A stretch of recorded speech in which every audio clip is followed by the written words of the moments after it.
सत्याभिज्ञकराब्जोत्थान् 50 वर्षपूजकान्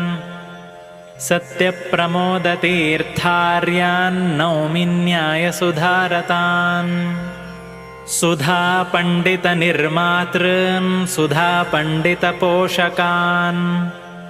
सत्यप्रमोदतीर्थार्यान् नौमि न्यायसुधारतान् 50 वर्षपर्यन्तं मूलरामपदार्चकान् सत्यप्रमोदतीर्थार्यान् नौमि न्यायसुधारतान् व्यासाशाजेतृरामादिमहापचितिभूषितान्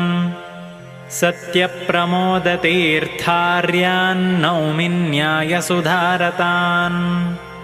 भारतादिमहाशास्त्रपारायणपरायणान्